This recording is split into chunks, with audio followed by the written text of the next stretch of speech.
Hello viewers, வணக்கம் and welcome back to my YouTube channel. Let's talk literature. இன்னைக்கு நம்ம The Rape of the Lock அப்படின்ற போயமை பார்க்க போகிறோம். இந்த போயமை யார் எழுதியிருக்காங்க அப்படின்னா அலெக்சாண்டர் போப். போயம்குள்ளே போகிறதுக்கு முன்னாடி நம்ம ஆத்தர் இன்ட்ரொடக்ஷன் பார்க்கலாம். அலெக்சாண்டர் போப் இவரோட லைஃப் ஸ்பேன் 1688 to 1744. இவரோட ரெஸ்டிங் பிளேஸ் எங்கன்னு பார்த்தீங்கன்னா செயின்ட் மேரிஸ் சர்ச் எங்கே இருக்குன்னா middle செக்ஸில் இங்கிலாண்டில். He was an English poet, British English poet, writer, translator and a satirist. இவரோட லிட்ரரி பீரியட் பார்த்தீங்கன்னா Augustan age or 18th centuryன்னு சொல்லலாம். He was best known for using heroic couplet and satire. Heroic couplet அப்படின்றது poetry எழுதுகிற ஒரு pattern and satire அப்படின்றது ஒரு literary technique. He was called as the wicked wisp of Twickenham. Twickenham அப்படின்றது ஒரு place. இந்த wicked wisp of Twickenham அப்படின்ற title இவருக்கு ஏன் வந்துச்சு அப்படின்னா இவர் satire எழுதுறதுல பெஸ்ட் இல்லையா. ஸோ இவரோட நிறையா கண்டெம்ப்ரரிஸ் அண்ட் ஃபெலோ ரைட்டர்ஸை பற்றி நிறையா சடையர்ஸ் வந்து எழுதியிருப்பார். அதுக்காக தான் இந்த பேர் கொடுத்துருக்காங்க. வாஸ்ப் அப்படின்றது குளவி பூச்சி இல்லையா, கொட்டும் இல்லையா. ஸோ இந்த மாதிரி குளவி மாதிரி அவரோட ரைட்டிங்ஸ் எல்லாம் அவங்கள கொட்டுறதுனால இவருக்கு இந்த ஒரு பேர் டைட்டில் கொடுத்துருக்காங்க. Pope suffered from bad disease அப்படின்ற ஒரு விஷயத்தினால அவர் சஃபர் ஆனார். அதனால அவரோட ஃபிசிக்கல் க்ரோத் வந்து ஸ்டாப் ஆகிடுச்சு ஒரு காலத்துக்கு அப்புறம். ஸோ அவர் வந்து வெறும் 4 அடி மனுஷனா ரொம்ப ஷார்ட்டாக தான் இருந்திருக்காரு. அண்ட் இவரோட ஃபேமஸ் ஒர்க்ஸ் பார்த்தீங்கன்னா the Rape of the Lock, the Dunciad, and Essay on Criticism and ஹோமரோட இலியட் அண்ட் ஒடிசியை இவர் ட்ரான்ஸ்லேட் பண்ணியிருக்காரு. இந்த ஒர்க்கில் போகிறதுக்கு முன்னாடி 2 வேர்ட்ஸோட டெஃபினிஷன்ஸ் அண்ட் அதோட மீனிங்ஸ் பார்த்துடலாம். அப்போ தான் இந்த ஒர்க்ஸ் வந்து உங்களுக்கு கிளியராக புரியும், அந்த ஐடியா வந்து உங்களுக்கு கிடைக்கும். சட்டையர் அப்படின்ற ஒரு வேர்டோட மீனிங் என்ன அப்படின்னா the use of humour to attack a person. அதாவது ஒரு பர்சனை வந்து நம்ம அட்டாக் பண்ணணும் அப்படின்னா அவங்கக்கிட்ட ஹார்ஷ் வேர்ட் பேசி அட்டாக் பண்ணாமல் ஹியூமரஸ் வேலை வந்து அவங்கள அட்டாக் பண்ணுறது தான் இந்த சட்டையர். இந்த சட்டையர் அப்படின்ற விஷயத்த லிட்ரேச்சரில் ஒரு லிட்ரரி டெக்னிக்காக யூஸ் பண்ணுறாங்க ரைட்டர்ஸ். ஏன் அப்படின்னா அவங்களோட கோவத்தை டைரெக்டாக வந்து காட்டாமல், ஒரு பர்சனை வந்து டைரெக்டாக வந்து அட்டாக் பண்ணாமல் அவங்களோட ஃபூலிஷ்னஸை வந்து ஒரு ஹியூமரஸான ஒரு ஃபன்னியான வேலை வந்து எடுத்து காட்டுறது தான் இந்த டெக்னிக். ஒரு மேபி அது ஒரு பர்சனாகவும் இருக்கலாம், ஒரு சொசைட்டியாகவும் இருக்கலாம். அண்டு இதை ஏன் யூஸ் பண்ணுறாங்க அப்படின்னா யூஸ்வலி ஏதாவது ஒரு நல்ல விஷயம் நடக்கும், இது மூலியமாவது அவங்க புரிஞ்சுப்பாங்க அவங்களோட ஃபூலிஷ்னஸ்ஸை அப்படின்றதுக்காக தான் இந்த டெக்னிக்கை யூஸ் பண்ணுறாங்க. அண்ட் அடுத்து மாக் ஹீரோயிக் அப்படின்றது it is a form of satire. இது வந்து ஒரு லிட்ரரி ஒர்க்கில் வந்து இது ஒரு டெக்னிக்காக யூஸ் பண்ணுறாங்க. அதாவது ஹீரோயிக் அப்படின்றது என்னென்னா ஹீரோயிசம் பற்றி பேசுகிறது. மாக் ஹீரோயிக் அப்படின்றது மாக் வந்து கிண்டல் பண்ணுறது. ஸோ ஒரு ஹீரோயிசம் அப்படின்ற ஒரு விஷயத்தை வந்து கிண்டல் பண்ணி, அதாவது ஒன்றுமே இல்லாத ஒரு விஷயத்தை வந்து ஓவர் எக்ஸாஜரேட் பண்ணி ரொம்ப அப்சர்டாக ரொம்ப வந்து இல்லாஜிக்கலாக ஒரு விஷயத்தை வந்து பேசுகிறது தான் இந்த டெக்னிக். அடுத்து இந்த ரேப் ஆஃப் த லாக் இந்த போயமுடைய பேசிக் இன்ஃபர்மேஷன்ஸ் பார்த்துடலாம். இது வந்து ஒரு மாக் ஹீரோயிக் நரேட்டிவ் போயம். அதாவது ஒரு ஹீரோயிக் குவாலிட்டியை வந்து மாக் பண்ணுற மாதிரி பேசுகிறது தான். ஸோ இந்த டெக்னிக்கை தான் யூஸ் பண்ணி எழுதியிருக்காரு. And it is highly burlesque work. Highly burlesque அப்படின்றது ரொம்பவே ஒரு இல்லாஜிக்கலான ஒரு விஷயம், ஒன்றுமே இல்லாத ஒரு விஷயத்தை வந்து ஓவராக எக்ஸாஜரேட் பண்ணி ஓவர் காமிக்கலாகவும் ஓவர் அப்சர்டாகவும் ரொம்ப அபத்தமாக காட்டுறது தான் இந்த work. It is written in heroic couplet. So இந்த டெக்னிக் யூஸ் பண்ணியிருக்காரு. இதை ஃபர்ஸ்ட் வந்து லிண்டன்ஸ் மிஸ்லினியஸ் போயம்ஸ் அண்ட் ட்ரான்ஸ்லேஷன்ஸ் அப்படின்ற ஒரு புக்கில் May 1712 பப்ளிஷ் பண்ணியிருக்காங்க. 2 கேண்டோஸாக பண்ணியிருக்காங்க. இனிஷியலி அனானிமஸாக பப்ளிஷ் பண்ணியிருக்காங்க. அண்ட் செகண்ட் பப்ளிகேஷன் வந்து ரிட்டன் பை மிஸ்டர் போப் அப்படின்ற ஒரு டைட்டிலில் வந்து March 1714 பப்ளிஷ் பண்ணியிருக்காங்க. அப்போ இது வந்து 5 கேண்டோஸாக எக்ஸ்பேண்ட் பண்ணியிருக்காங்க. 794 lines in totally. And final publication எப்போ அப்படின்னா 1717 ஒரு சின்ன கரெக்ஷன், கிளாரிஸாவோடைய ஒரு ஸ்பீச்சை வந்து எக்ஸ்ட்ரா ஃபிட்டிங்காக ஆட் பண்ணி ஸோ ஃபைனல் ஃப்ரேம் ஒர்க்காக 1717 பப்ளிஷ் பண்ணியிருக்காங்க. இதை யாருக்கு டெடிகேட் பண்ணியிருக்காங்க அப்படின்னா ஆரபெல்லா ஃபெர்மர் அப்படின்ற ஒரு லேடிக்காக. இந்த லேடி யார் அப்படின்னா போப் வாழ்ந்த காலத்தில் ஒரு அரிஸ்டோக்ராட்டிக் ஃபேமிலியை சேர்ந்த ஒரு லேடி தான் இவங்க. ஸோ ஒரு ரியல் லைஃப் இன்சிடென்ட்டை பேஸ் பண்ணி தான் இந்த போயம் எழுதியிருக்காங்க. இந்த போயமை வந்து எழுதுறதுக்கு யார் சஜஸ்ட் பண்ணியிருக்காங்க, யார் ஐடியா கொடுத்துருக்காங்க அப்படின்னா ஜான் கேரல் அப்படின்ற ஒரு பர்சன். இவர் வேறு யாருமே கிடையாது, போப்போடைய ஃப்ரெண்டு தான்.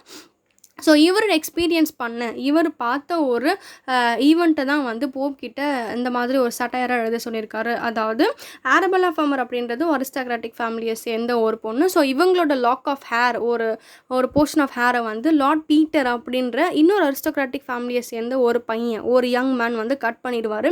ஸோ இதை வந்து ஒரு பெரிய இஷ்யூ ஆகி அந்த 2 அரிஸ்டோக்ராட்டிக் ஃபேமிலியும் வந்து சண்டை போட்டுப்பாங்க. ஸோ பிரிச்சிருவாங்க. ஸோ இந்த விஷயத்த வந்து இதெல்லாம் ஒரு சின்ன விஷயம் தானே அப்படின்ட்டு அவங்களுக்கு வந்து எடுத்து காட்டுறதுக்காக தான் அலெக்சாண்டர் போப் இந்த போயமை எழுதியிருக்காரு. அண்ட் போயம்குள்ளே போகிறதுக்கு முன்னாடி நம்ம 3 வேர்ட்ஸ்க்கான மீனிங்ஸ் பார்த்துக்கலாம். சில்ஃப் அப்படின்றது ஒரு இமேஜினரி ஸ்பிரிட் ஆஃப் ஏர். இது வந்து ஒரு இமேஜினரி கேரக்டர் தான், ஒரு சூப்பர் நேச்சுரல் கேரக்டர்னு சொல்லலாம். இது வந்து ஏரி ஏஞ்சல் மாதிரி அப்படின்னு சொல்லலாம். அண்ட் நோம் அப்படின்றது ஒரு ஃபோக்லோர், அதாவது கட்டுக்கதைகளில் சொல்லப்படுற ஒரு சூப்பர் நேச்சுரல் கேரக்டர். இது வந்து சின்ன ஒரு tiny old man with beard under the எர்த்தில் வந்து வாழ்கிற ஒரு உயிரினம் அப்படின்ட்டு ஃபோக்லோரில் சொல்லுவாங்க. அண்ட் மியூஸ் அப்படின்றது a person or spirit that gives a writer, painter, a musician, etc. ideas and the desires to create things. அதாவது ஒரு பர்சனாகவும் இருக்கலாம், இல்லை நம்ம ஒரு ஸ்பிரிட்டாகவும் இருக்கலாம். ஒரு ரைட்டரோ பெயிண்டரோ வந்து ஒரு ஐடியாவை யோசிக்கிறப்போ ஒரு ஸ்பிரிட் வந்து சொல்கிற மாதிரி, இல்லை ஒரு பர்சன் வந்து சொல்கிற மாதிரி ஒரு விஷயத்தை வந்து இமேஜின் பண்ணிப்பாங்க. அவங்கள தான் வந்து நம்ம மியூஸ்னு சொல்லுவோம். இப்போ நம்ம கேரக்டர்ஸ் லிஸ்ட் பார்த்துடலாம். கேரக்டர்ஸ் ஃபர்ஸ்ட் கேரக்டர் வந்து பெலிண்டா. இவங்க தான் வந்து the heroine of the play, the protagonist. இவங்க தான் வந்து வேறு யாரும் இல்லை, இந்த ஆரபெல்லா ஃபர்மர் இவங்கள வந்து ரெப்ரசன்ட் பண்ணுறது தான் இந்த பெலிண்டா அப்படின்ற character. She is a wealthy and gorgeous young woman. அடுத்து த பேரன். இவர் வந்து வேறு யாரும் கிடையாது, இந்த லார்ட் பீட்டர் சொன்னோம் இல்லையா, ஸோ அவரை வந்து ரெப்ரசன்ட் பண்ணுறது தான் இந்த character. Is a gentleman in Pope social circle. அடுத்து கேரல். இவர் போப்போடைய ஃப்ரெண்ட் இருக்கார் இல்லையா, ஜான் கேரல். ஸோ அந்த கேரக்டரை வந்து இவர் ரெப்ரசன்ட் பண்ணுறாரு. இவர் வந்து இந்த போயமில் வேறு யாரும் இல்லை, மியூஸாக வந்து வராரு. அடுத்து ஷாக் அப்படின்றது பெலிண்டாவுடைய லேப்டாக். அடுத்து கிளாரிஸா அப்படின்ற ஒரு கேரக்டர் வந்து வருவாங்க. இவங்க தான் வந்து பேரனுக்கு சிசர்ஸை வந்து எடுத்து கொடுப்பாங்க அந்த லாக் ஆஃப் ஹேரை கட் பண்ணுறதுக்காக. அடுத்து தலஸ்ட்ரிஸ். இவங்க பெலிண்டாவோட ஃப்ரெண்டாக வருவாங்க. ரியல் லைஃப் பர்சனான ஜெட்ரூட் மார்லி அப்படின்ற ஒருத்தவங்கள ரெப்ரசன்ட் பண்ணுவாங்க இந்த கேரக்டர். அடுத்து சர்ப்ளம். இவங்க தலஸ்டஸோட பாய் ஃப்ரெண்டாக இருப்பாங்க. இந்த கேரக்டர் வந்து ரியல் லைஃப் பர்சனான ஜார்ஜ் ப்ரவுன் அவரை வந்து ரெப்ரசன்ட் பண்ணும் இந்த கேரக்டர். ஸோ இவங்க எல்லாமே அந்த சர்க்கிள், அந்த ஃபேமிலி மெம்பர்ஸை சேர்ந்தவங்க தான். அடுத்து வர கேரக்டர்ஸ் எல்லாமே ஸ்பிரிட்ஸ். லைக் ஏரியல் வந்து ஒரு பெலிண்டாவுடைய கார்டியன் செல்ஃப்னால் என்னன்னு ஆல்ரெடி சொல்லியிருக்கேன். ஸோ ஏரியல் தான் சீஃப் கார்டியன். அடுத்து நிறைய செல்ஃப்ஸ்லாம் வருவாங்க. உம்ப்ரியல், பிரில்லாண்டே, மொமெண்டீலியா, கிறிஸ்பிஸா, இவங்களாம் வந்து செல்ஃப்ஸ் தான். அண்ட் குவீன் ஆஃப் ஸ்பிளின், இதுவும் வந்து ஒரு இமேஜினரி கேரக்டர். அண்ட் பெட்டி அப்படின்றவங்க பெலிண்டாவுடைய மெய்டாக இருப்பாங்க. இதில் கம்ப்ளீட்லி 5 கேண்டோஸ் இருக்கு இல்லையா. ஸோ நம்ம கேண்டோ வைஸ் சம்மரி பார்க்கலாம்.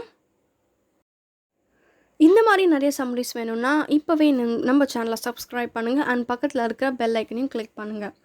இப்போ நம்ம கேண்டோ 1 சம்மரி பார்க்கலாம். கேண்டோ 1 எப்படி ஸ்டார்ட் ஆகுது அப்படின்னா, நரேட்டிவ் வாய்ஸ் மியூஸோட எய்டு கேட்குது. அதாவது உன்னோட எய்டு எனக்கு தேவை இந்த போயமை வந்து கேரி பண்ணுறதுக்கு அப்படின்ட்டு. மியூஸும் சரி ஓகே அப்படின்ட்டு இந்த போயம் வந்து ஸ்டார்ட் ஆகுது. வாய்ஸ் வந்து அந்த நரேட்டிவ் வாய்ஸ் என்ன ஒண்டர் பண்ணுது அப்படின்னா, என்ன வந்து ஒரு லார்டை வந்து ஒரு லேடியை அசால்ட் பண்ணுற அளவுக்கு என்ன தூண்டிருக்கும், அண்ட் அந்த லேடி அந்த லார்டை ரிஜெக்ட் பண்ணுற அளவுக்கு அப்படி என்ன நடந்திருக்கும் அப்படின்ட்டு இந்த நரேட்டிவ் வாய்ஸ் ஒண்டர் பண்ணுற மாதிரி இந்த போயம் ஸ்டார்ட் ஆகுது. இந்த போயம் இப்போ கதைக்குள்ளே போகுது. நம்ம ஹீரோயினான பெலிண்டா தூங்கிட்டு இருக்காங்க. ஆல்ரெடி 12 o'clock ஆகிடுச்சு. நூனில் சன் வந்து ரொம்பவே ட்ரை பண்ணிகிட்ருக்கு பெலிண்டாவை எழுப்புறதுக்காக. பட் பெலிண்டா ஸ்டில் தூங்கிட்டு இருக்காங்க. அந்த டைமில் அவங்களுக்கு ஒரு ட்ரீம் வருது. அந்த ட்ரீமை யார் அனுப்புகிறாங்க அப்படின்னா, ஏரியல் இருக்காங்க இல்லையா, இந்த கார்டியன் செஃப் தான் அனுப்புகிறாரு. அந்த ட்ரீமில் என்ன ஆகும் அப்படின்னா, ஒரு ஹேண்ட்ஸம் யங்மேன் வருவார். வந்து பெலிண்டா கிட்டே என்ன சொல்லுவாங்க அப்படின்னா, you are being protected by number of sylphs. அதாவது கண்ணுக்கே தெரியாத நிறைய ஏரி ஸ்பிரிட்ஸான செல்ஃப்ஸ் வந்து உன்னை ப்ரொடெக்ட் பண்ணிகிட்ருக்கு அப்படின்ற விஷயத்த பெலிண்டா கிட்ட இன்ஃபார்ம் பண்ணுறாரு. அது மட்டும் இல்லாமல் ஏரியல் அவங்களோட ட்ரீமில் இன்னொரு விஷயத்தையும் ஆட் பண்ணுறாரு. அதாவது இன்றைக்கி பெலிண்டாவுக்கு ஒரு அசம்பாவிதம் நடக்க இருக்குது. ஸோ பெலிண்டா வந்து ரொம்பவே கேர்ஃபுல்லாக இருக்கணும், ரொம்ப காஷியஸாக இருக்கணும். அதுவும் முக்கியமாக ஒரு யங் மேன் கிட்ட ரொம்பவே வந்து பெலிண்டா கேர்ஃபுல்லாக இருக்கணும் அப்படின்ற வார்னிங்கை வந்து ஏரியல் பெலிண்டாக்கு கொடுக்குது ட்ரீமில். ஸோ அந்த டைம் என்ன ஆகுது அப்படின்னா, அந்த லேப்டாக் என்ன பண்ணுது அப்படின்னா, இதுக்கு மேலே முடியாது, நம்மளே எழுப்பிடலான்னு சொல்லிட்டு அந்த லேப்டாக் அவங்க மேலே ஏறி உட்காருது பெலிண்டா. அந்த டைமில் பெலிண்டா இழந்துக்கிறாங்க. அவங்க ரொம்ப அழகான லேடி இல்லையா? ஸோ அவங்களுக்கு யூஸ்வலி நிறைய லவ் லெட்டர்ஸ்லாம் வரும். அன்றைக்கும் நிறைய லவ் லெட்டர்ஸ்லாம் வந்திருக்கு. எழுந்த உடனே அதை பார்க்குறாங்க. பார்த்த உடனே அவங்களுக்கு அந்த ட்ரீம் எல்லாமே மறந்து போயிடுது கம்ப்ளீட்லி. ஸோ அந்த ட்ரீம்லாம் மறந்துடுறாங்க. அவங்க எழுந்துட்டு ரெடி ஆகுறாங்க. ஒரு இடத்துக்கு போகிறதுக்காக ரெடி ஆகிட்டுருக்காங்க. அவங்க ட்ரெஸ் அப் பண்ணிவிட்டு மேக்கப்லாம் பண்ணிட்டுருக்காங்க. அவங்களுக்கு அவங்களோட மெய்டான பெட்டி அதெல்லாம் ஹெல்ப் பண்ணிகிட்ருக்காங்க. அண்ட் அவங்க 2 பேரை தவிர அவங்க கண்ணுக்கே தெரியாத நிறைய சில்வ்ஸ், ஹண்ட்ரட்ஸ் ஆஃப் சில்வ்ஸ் வந்து அவங்க ரெடி ஆகிறதுக்காக அவங்களுக்கு ஹெல்ப் பண்ணிகிட்ருக்காங்க. ஸோ அவங்க ரொம்பவே அழகாக இருக்காங்க. அவங்களோட பியூட்டியை அலெக்சாண்டர் போப் ஒரு காடஸ் மாதிரி இருக்காங்க அப்படின்ட்டு கம்பேர் பண்ணியிருக்காரு. அண்ட் அவங்க ரெடி ஆகிற அந்த ட்ரெஸ்ஸிங் டேபிள் ஒரு ஆல்டர் மாதிரி, ஒரு ஹோலி பிளேஸான ஆல்டர் மாதிரி இருக்குது அப்படின்ட்டு ஆல்டர் கூட கம்பேர் பண்ணியிருக்காரு. அவங்கள பார்க்க ஒரு ஹெவன்லி இமேஜாக வந்து இருக்குது. அவ்வளோ ப்ளசண்ட்டாக இருக்குது, அவ்வளோ அழகாக இருக்காங்க அப்படின்ட்டு அவங்களோட அழகை வந்து வர்ணிச்சிருக்காங்க. இப்போ நம்ம கேண்டோ 2 பார்க்கலாம். பெலிண்டா ரெடி ஆகிட்டு ஒரு போட்டில் ஏறுறாங்க. அந்த போட் எங்கே ட்ராவல் பண்ணுது அப்படின்னா ரிவர் தேம்ஸில் ட்ராவல் பண்ணி எங்கே போகும் அப்படின்னா ஹாம்ப்டன் கோர்ட் பேலஸ் அப்படின்ற ஒரு இடத்துக்கு போகுது. அங்கே பெலிண்டா கூட போட்டில் நிறையா அதர் லேடிஸ் அண்ட் ஜென்டில்மேன் இருக்காங்க. அங்கே இருக்கிற எல்லாருமே பெலிண்டாவை தான் அட்மையர் பண்ணிட்டு இருக்காங்க. ஏன்னா அவங்க வந்து அவ்வளோ இன்க்ரெடிபிளாக அழகாக இருக்காங்க, அவ்வளோ கார்ஜஸாக இருக்காங்க. ஸோ எல்லாருமே அவங்கள வச்ச கண்ணு வாங்காமல் பார்த்துட்ருக்காங்க. லேடிஸ் இருந்தாலும் சரி, ஜென்ட்ஸ் இருந்தாலும் சரி, அவங்கள வந்து அட்மையர் பண்ணிகிட்ருக்காங்க. அண்ட் அந்த கூட்டத்தில் பேரன் அப்படின்ற ஒரு யங் மேன் இருக்கார். அவரும் மற்றவங்கள மாதிரி பெலிண்டாவை அட்மையர் பண்ணிகிட்ருக்காரு. அவர் முக்கியமாக பெலிண்டாவோட அப்பியரன்ஸை தவிர்த்து அவங்களோட லாக் ஆஃப் ஹேர், அவங்களோட ரிங்லெட் ஹேர் வந்து கேர்லியாக இருக்கும் இல்லையா? ஸோ அதை வந்து அட்மையர் பண்ணிகிட்ருக்காரு. அதோடு விடாமல் அந்த லாக் ஆஃப் ஹேரை வந்து தனக்கு சொந்தமாக்கிக்கணும் அப்படின்ற ஒரு வியர்டான ஆசை வந்து அவருக்கு வருது. ஸோ இதுக்காக அவர் என்ன பண்ணியிருக்காராம், காலங்காத்தால் எழுந்து ஆல்டர் ப்ரிப்பேர் பண்ணி ஃப்ளேம்ஸ்லாம் போட்டு லவ்க்காக நிறைய ஸ்பெஷல் ப்ரேஸ்லாம் வந்து பர்ஃபார்ம் பண்ணியிருக்காராம். இது வந்து சக்ஸஸ் ஆகணும், அந்த லாக் ஆஃப் ஹேர் வந்து இவருக்கு சொந்தமாக்கிக்கணும் அப்படின்னு சொல்லிட்டு. ஸோ அதை வந்து அவர் அட்மையர் பண்ணி பார்த்துட்ருக்காரு. அண்டு இப்போ என்ன ஆகுது அப்படின்னா அங்கே இருக்கிற எல்லோரும் வந்து கேர்ஃப்ரீயாக இருக்காங்க, ரொம்ப ஜாலியாக இருக்காங்க போட்டில். பட் ஏரியல் அப்படின்ற இந்த ஸ்பிரிட் வந்து ரொம்பவே வந்து டென்ஸ்டாக இருக்குது. ஏன்னா அதுக்கு தான் தெரியும்ல என்னமோ ஒன்று அசம்பாவிதம் நடக்க போகுது அப்படின்னு சொல்லிட்டு. ஸோ அது வந்து ரொம்ப ரெஸ்ட்லெஸ்ஸாக ஃபீல் பண்ணுது. ஸோ ஏரியல் என்ன பண்ணும் அப்படின்னா அது சீஃப் செல்ஃப். ஸோ மற்ற செல்ஃப்ஸ்லாம் கூப்பிட்டு நீங்கள் வந்து என்ன பண்ணணும் அப்படின்னா இப்போது நீங்கள் வந்து பெலிண்டாவை ப்ரொடெக்ட் பண்ண போகிறீங்க, இதுதான் உங்களோட டியூட்டி அப்படின்ட்டு ஒவ்வொரு செல்ஃப்க்கும் ஒவ்வொரு வேலை கொடுக்குது. அதாவது பிரில்லண்டே அப்படின்ற ஒரு செல்ஃப் வந்து பெலிண்டாவோட இயர்ரிங்கை ப்ரொடெக்ட் பண்ணும். மொமெண்டிலியா அப்படின்ற ஒரு செல்ஃப் பெலிண்டாவோட வாட்சை ப்ரொடெக்ட் பண்ணும்.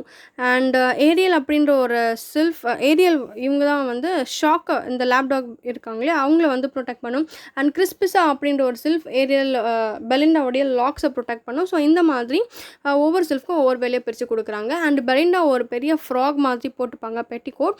ஸோ அந்த பெரிய பெட்டிக்கோட்க்கு எந்த ஒரு அசம்பாவிதமும் ஆயிடக்கூடாது, எந்த ஒரு அழுக்கும் அதில் பற்றக்கூடாது அப்படின்றதுக்காக அந்த பெட்டிக்கோட்டை ப்ரொடெக்ட் பண்ண மட்டுமே 50 செல்ஃப்ஸை வந்து அப்பாயிண்ட் பண்ணியிருக்கோம். அண்ட் ஏரியல் வந்து அவங்கள என்ன வார்ன் பண்ணோம் அப்படின்னா உங்களோட டியூட்டியில் வந்து நீங்கள் தவறுனீங்கன்னா உங்களுக்கு கடுமையான பனிஷ்மெண்ட் வந்து நான் கொடுப்பேன் அப்படின்ட்டு ஏரியல் அவங்கள வார்ன் பண்ணி அவங்கள வந்து டியூட்டிக்கு அனுப்புது. அண்ட் இதோட கேண்டோ 2 முடியுது.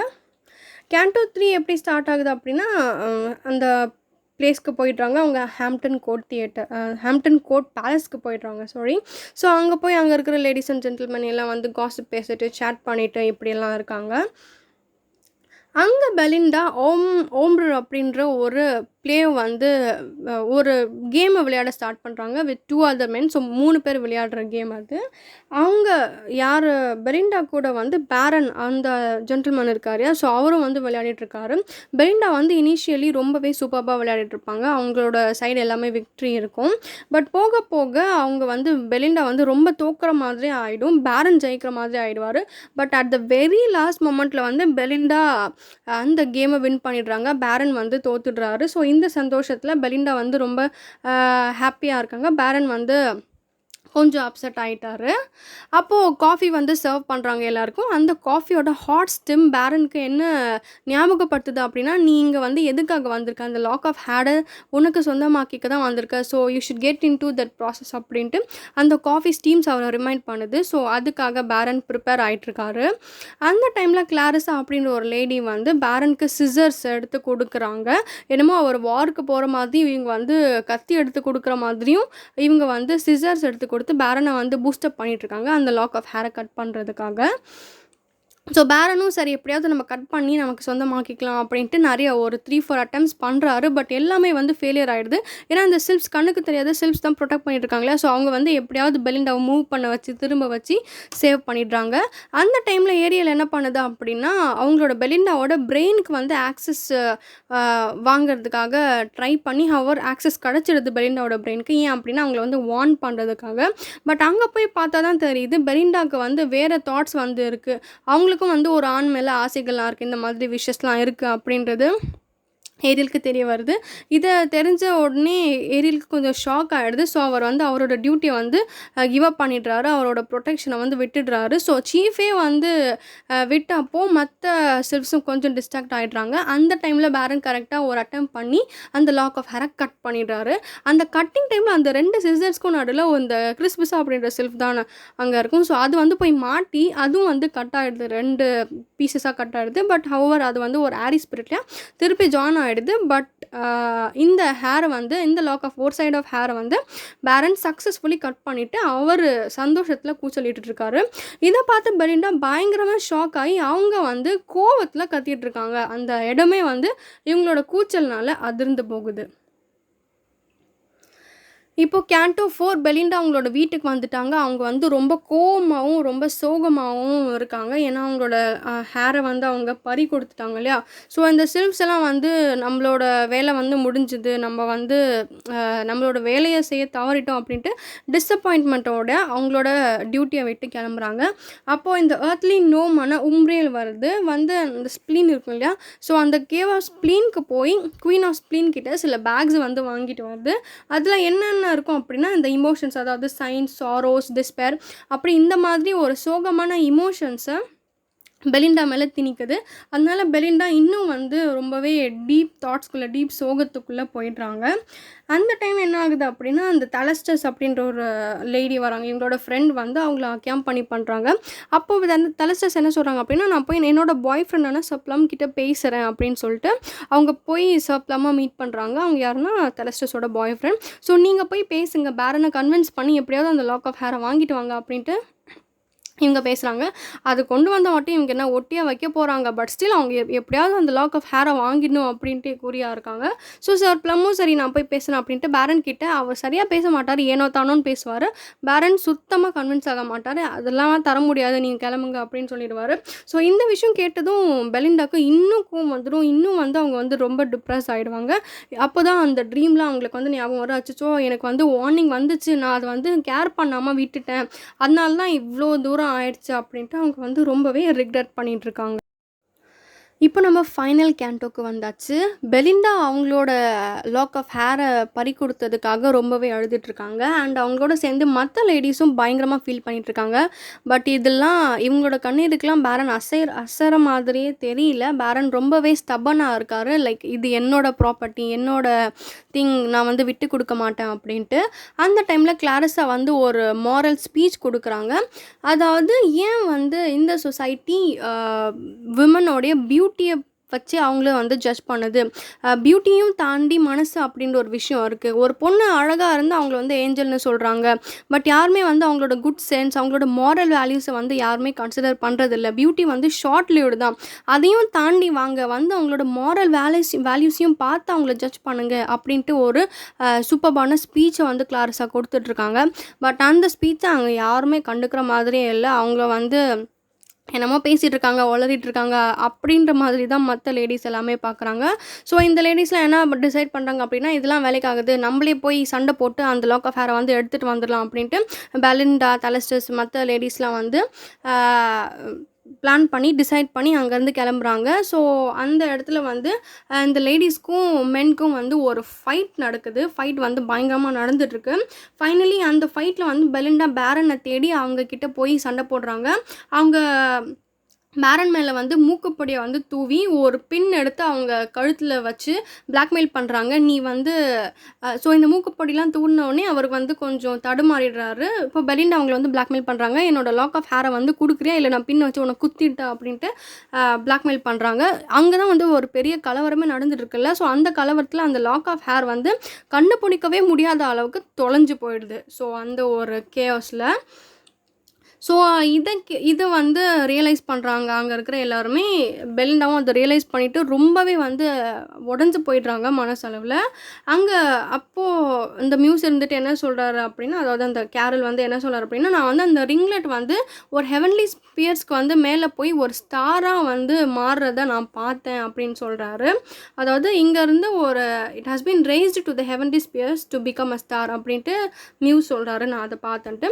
ஸோ ஃபைனலி போயிட்டு வந்து எப்படி இந்த போயமை முடிக்கிறார் அப்படின்னா, பெலிண்டாக்கு அட்வைஸ் பண்ணுறாரு. அதாவது டோன்ட் வரி, அது வந்து இன்னும் ஒரு பெட்டர் பிளேஸில் வந்து இருக்குது. அது வந்து ஒரு ஸ்டாராக வந்து மாறி இருக்குது. இன்னும் இந்த உலகத்தில் வந்து அந்த லாக் ஆஃப் ஹேரை எல்லாரும் எவ்வளோ அட்மையர் பண்ணாங்களோ, எவ்வளோ என்வி பண்ணாங்களோ, அதை விட அது இன்னும் அழகாக மாதிரி ஒரு ஸ்டாராக மாதிரி இன்னும் நிறைய பேரோட அட்ராக்ஷனை வந்து அது வந்து கெயின் பண்ணும். நிறைய பேரோட என்வியை வந்து அது கெயின் பண்ணும். ஸோ யூ டோன்ட் வரி அப்படின்ற மாதிரி இந்த போயமை முடிக்கிறாரு.